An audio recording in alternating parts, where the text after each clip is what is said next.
Well, we had a Raw review last night, and then my laptop decided it was time to freak out, and it shut down and it didn't save, obviously.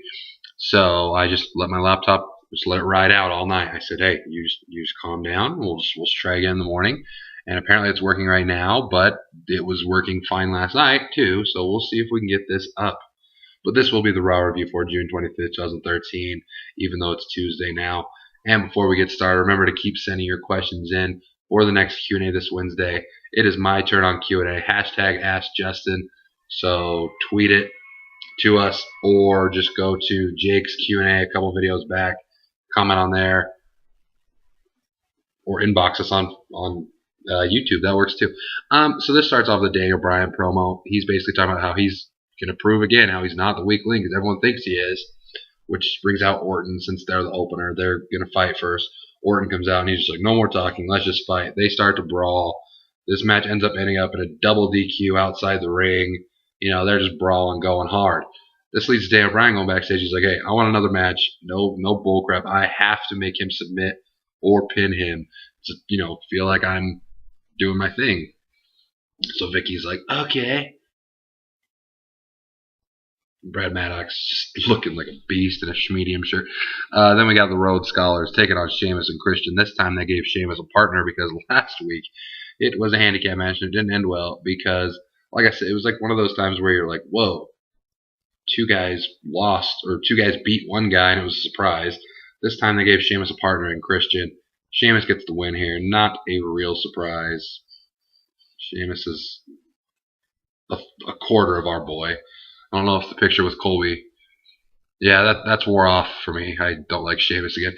Then you got backstage CM Punk just ignoring Vicky on his phone. He's probably checking the Blackhawks game. And if I was checking the Heat game, if someone was trying to talk to me, I'd have done the same thing. I said, get on out of here. Oh, speaking of the Miami Heat, that video will come at a later date. But just know, we got him again. But basically all this is Vicky's like, you have a match tonight. And Punk doesn't care. He's like, hey. We start yelling. He's like, if you see Lesnar or Paul Heyman, you let me know. And then he walks off. Caitlyn beat Oksana. Classic match.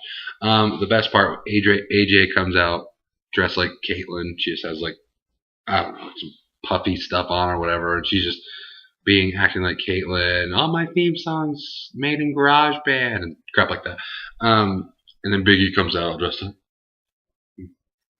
he gives her roses and replays the whole thing and just like, oh, you actually thought someone liked you and all that fun jazz. Whatever. They had a good match at Payback, so I'm down with this. AJ, keep doing your thing.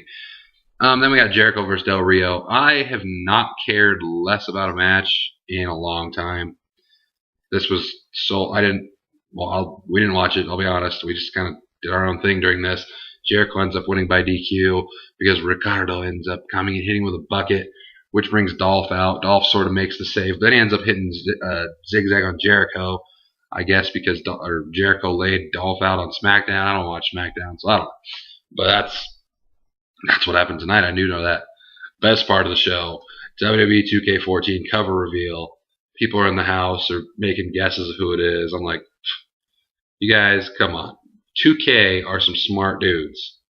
They are some smart dudes. You know what I'm saying? And there it was. The People's Champ, The Rock. Going to be on the cover. We got LeBron James and The Rock on both covers the next two games. So there you have that. Next match, we got Ryback versus Khali. You heard me correct. Ryback gets the win.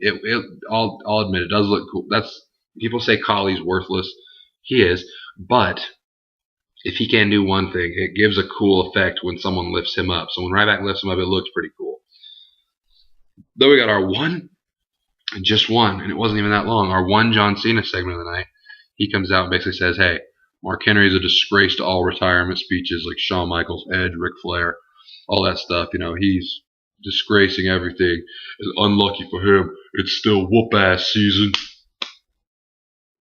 John Cena. What a man. And then we got a triple threat tag match to become number one contenders for the tag team title against the Shield.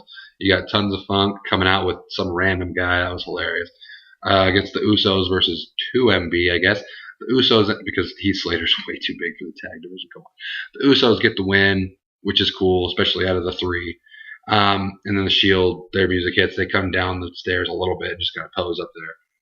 That'll be cool. I don't know when it's going to happen, but maybe Money in the Bank, maybe sooner, because I don't know if they want to randomly all of a sudden rush the Usos onto a pay-per-view after they haven't been on TV for like 2 months, but whatever.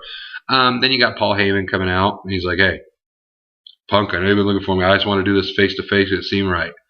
Punk comes out, and he like tells the story of why he's a Paul Heyman guy. Everyone wanted him to cut him, and he wouldn't, and, he believed in Punk and all that fun stuff. But he's like, for once in your life, tell the truth. And Heyman's like, I knew nothing of Brock Lesnar. Nothing at all. And the crowd's like, boo. And he's like, see, all these people, Heyman's telling Punk, all these people want you to drop me like they wanted me to drop you back in the day, but you're not going to do it.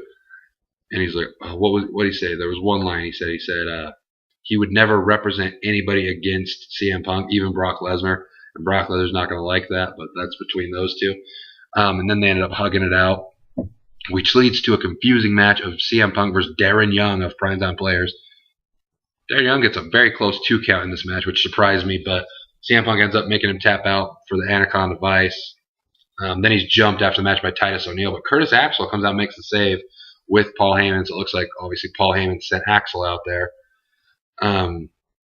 So there you go, which then led to them saying that Punk said he didn't need Axel's help, and Paul Heyman's like, hey, I already got the match planned next week for you and Curtis Axel to take on the Primetime Players. I'm like, is the heel situation in WWE that bad that CM Punk turns face and he's all of a sudden feuding with Darren Young and the Primetime Players? I'll go be a heel, guys. Like, come on, I could get hell. And then you got Stephanie announcing the Money in the Bank participants. I'm super down for this match. The WWE title Money in the Bank match for next month. CM Punk, Daniel Bryan, Sheamus, Randy Orton, Christian Kane, and some fuck. Then we got Mark Henry promo. He fooled us all. We fooled you all. I said I was coming home. I am coming home with the WWE Championship. That's what he does. Then we got the main event of the night. Daniel Bryan versus Randy Orton in a street fight. They got the match. WWE got to vote for it via the app. It was a really good match. Clearly match of the night, although it wasn't up against anything too spectacular. Ryback Collie was a hell of a story. But yeah, so they just go at it for a long time. They are using weapons like, you know what a street fight looks like. It was better than your average street fight, so just picture that in your head. It ends with Daniel Bryan hitting the no lock or the yes lock or the label lock with a kendo stick on Randy Orton, like to help, add pressure or whatever. Randy Orton ends up tapping out to him. Daniel Bryan's going crazy, and I'm like, okay, they made this the main event of a Raw. It can't just end. Randy Orton's got to go over there, turn heel. Didn't happen. He goes over, turns him around, shakes his hand while the crowd's chanting, "You tapped out." I'm like, God damn it, Randy, turn heel. But as he walked up the ramp, he kind of gave the pissed off look, so hopefully it's coming. So Daniel Bryan just celebrates, just yesing with the crowd. Handshakes to end Raw. Let's do it. So yeah, that was Raw. That's what happened. Wow. I think Mr. Out is actually right, because I just said everything I want to say, and it's under 9 minutes because I'm a boss. We all know who is making the time go by a lot longer now, don't we, guys? Just kidding. But they're a great time. I love our long videos, but no point to do it on a Tuesday morning by myself, so that's stupid. So here we are. So like I said, keep sending questions in to Ask Justin. I got to do that Q&A tomorrow. Subscribe to this channel if you haven't already. Like this video, and hey, the Miami Heat, baby. The video is coming, and it will be a celebration for all times.